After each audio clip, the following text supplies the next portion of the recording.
Welcome to the Wellness Lab Digest, where we help you to absorb powerful, life-changing insights from top wellness experts with our daily bite-sized wellness podcast summaries. Each episode is packed with distilled, powerful takeaways to boost your health and well-being.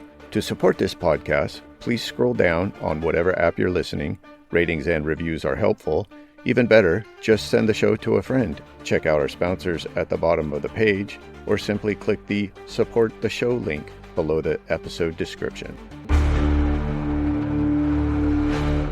What if I told you that the fountain of youth isn't some magical spring, but actually lies in the way we hack our own biology? The science of biohacking is revolutionizing how we think about aging and longevity. That's fascinating. And it's not just about living longer, but living better too, right? The research on this is pretty groundbreaking.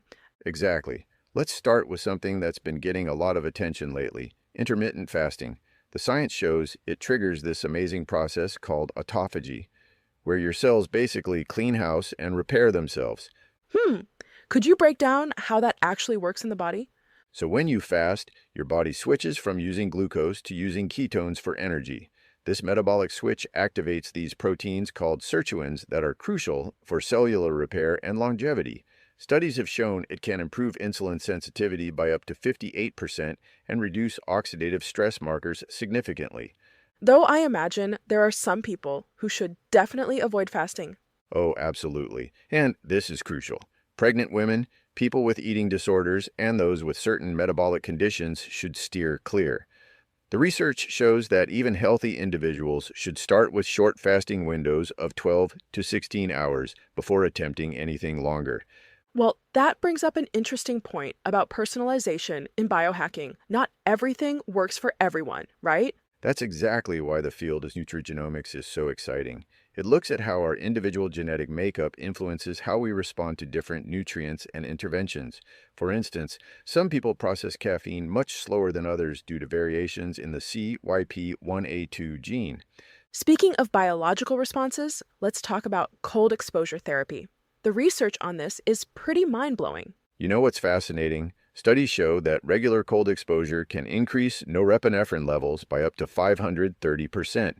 That's the hormone responsible for focus and mood enhancement. And it activates brown fat, which can increase metabolic rate by up to 300%. But I'm guessing you don't just jump straight into an ice bath? Oh gosh, no. That's a recipe for disaster. The research recommends starting with 30-second cold showers and gradually building up. Even then, water temperature should never be below 50 degrees Fahrenheit, 10 degrees Celsius, without proper training and supervision. The science behind sleep optimization is equally compelling. I've been reading about how crucial deep sleep is for brain health. The numbers here are staggering. During deep sleep, your brain's glymphatic system becomes up to 60% more active, clearing out harmful proteins like beta amyloid. Just one night of poor sleep can increase beta amyloid levels by 5%. That's incredible. And it ties into circadian rhythm optimization too, doesn't it? Absolutely right. Research shows that maintaining consistent sleep-wake cycles can improve cognitive performance by up to 26%. Even exposure to bright light in the morning can increase melatonin production by 50% at night. Let's talk about neuroplasticity, the brain's ability to form new neural connections. How can we optimize that? Well, studies show that regular meditation can increase gray matter density in areas related to learning and memory by up to 15%. Combining that with regular exercise, particularly aerobic exercise, can boost BDNF levels by up to 3 to 4 times, promoting new neuron growth. The supplement world is pretty overwhelming, though. How do we know what actually works? This is where we need to be really careful. While some compounds like nicotinamide mononucleotide have shown promising results, increasing NAD+ levels by up to 40% in some studies, many supplements lack solid scientific backing. What would you say are the most evidence-based approaches to biohacking? The research consistently points to 4 key areas: optimizing sleep quality, maintaining consistent eating windows, regular exercise, and stress management. These foundational practices can influence over 80% of our longevity-related genes. So it's really about starting with the basics before moving on to more advanced interventions? Exactly. The data shows that just implementing these fundamental practices can add up to 10 quality years to your life. Everything else, the cold exposure, the supplements, those are optimization tools, not magic bullets. That's such a crucial point for people to understand. And here's what's really exciting. We're just scratching the surface.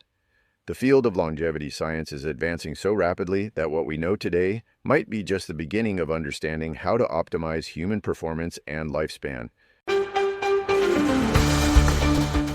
Thank you for listening to the Wellness Lab Digest. If you have received value from the podcast, I have 3 asks of you. 1, share the show with your friends and send them a link to the show. 2, please leave a rating and review in whatever app you're listening. And last but not least, please let me know what topics you would like us to cover in the future. You can contact me by sending me a message using the Send Us a Text link below the episode description.